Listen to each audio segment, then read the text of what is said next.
Hey, what is up guys? Tech with Tony here, and we are back at it again with just a quick overview and installation process of the Masterliquid 240.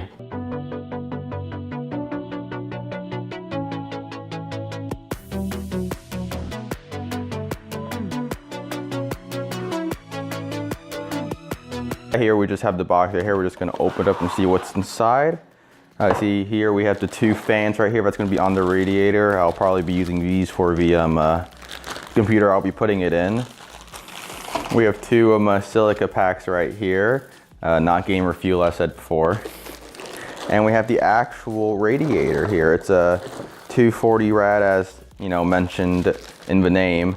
Looks pretty good. It has a nice bronze, oh there we go, just take the little bronze bit right there. We're just gonna put this aside. And where are the mounting brackets? That's very important. Let's see. Nothing much else inside here. Oh, here we are. The mounting brackets for the AM4 and also LGA 1151 bracket, which we actually will be needing the 1151 in here. Yeah, pretty much nothing else inside the box. Okay, so it hasn't even been like 5 minutes or so, and this thing's already like getting pretty warm. It's at 78 degrees. Actually, some of the cores are getting to 80 degrees, like one right here. The core speed isn't decreasing or anything, but this is still pretty uncomfortable temperatures, and this thing is still rising higher. Like, look, it just went up to 78, and it's just like, it's almost settling, but it sometimes spikes up in heat. So also, I don't know if my mic can pick up the noise, but it is pretty dang loud right now. He does play with a headset, but still it's pretty see, one of the cores just reached 80 there. But yeah, it's fairly loud, and the liquid cooler will be a lot quieter, and this PC will run a lot cooler with the 240 rads installed. So yeah, we're just gonna take out this computer and just set it on the table and start getting to work on it. Okay, so here's the story with this computer. Just real quick to recap, I built this thing for my brother for his birthday, like a year or two ago, and he's enjoying. There's a couple upgrades, like he upgraded to a GTX 1070 instead of a 970, which is really nice. And I added a couple more fans there over time, and this liquid cooler is actually for his birthday that's coming in just a couple days actually. So this is just a surprise gift. He's still at school right now, so he doesn't know that I'm actually installing it for him, and he doesn't know that, I'm doing this video in fact, so, that would be fun. So yeah, I'm just gonna be using the stock thermal paste that came with the thing, just because I don't have anything else available at the moment. And also I wanna just portray that this is what you're gonna get right out of a box, instead of me using like something fancy like Icy Diamond or Arctic Silver or whatever. So yeah, I'm gonna be mounting on the top, because there's hard drive cages in the front right here, as you'll probably be seeing in the video. And yeah, that's pretty much the only place I can put this 240 rad. So yeah, let's just begin this process.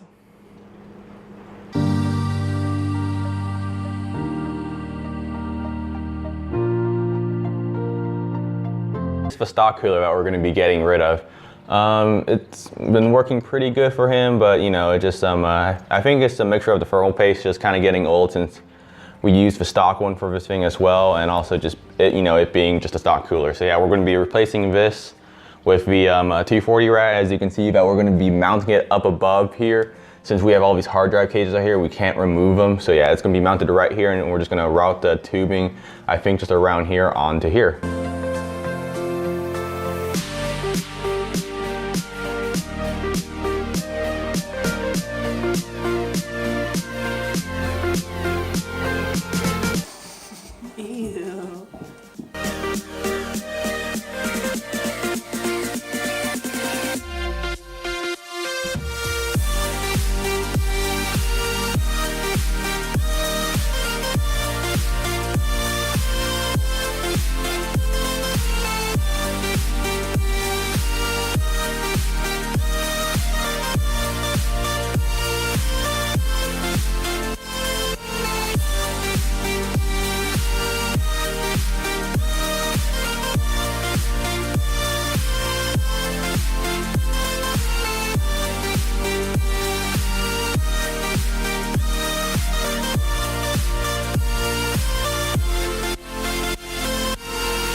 basically what I'm finding right now is that we might actually have to take off the take off a DVD drive.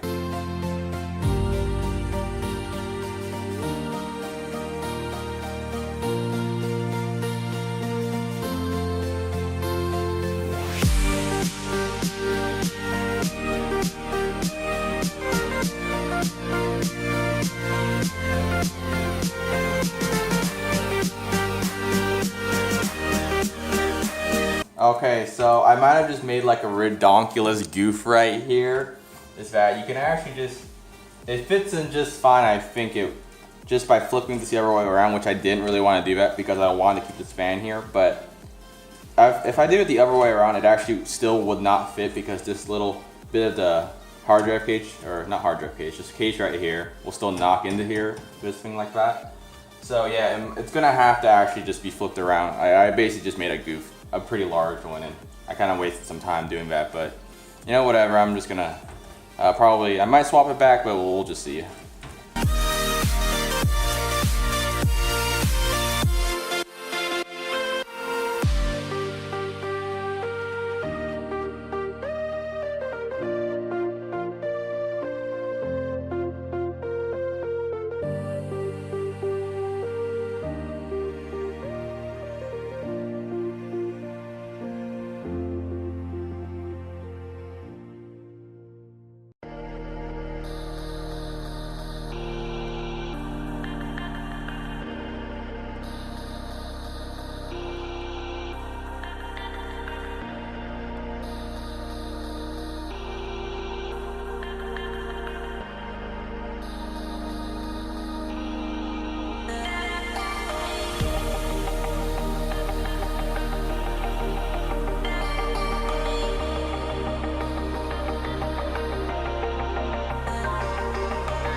Close one, right?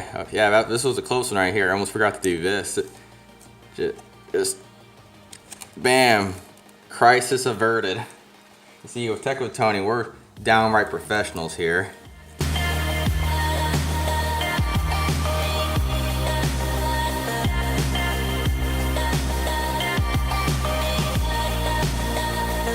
Okay, so we're back at his desk after an hour and a half pretty much. We were out of the house for a little bit, and as I can see that the temperatures have leveled out to 44 to 45 degrees, and it's about 45 degrees on the hottest core right now.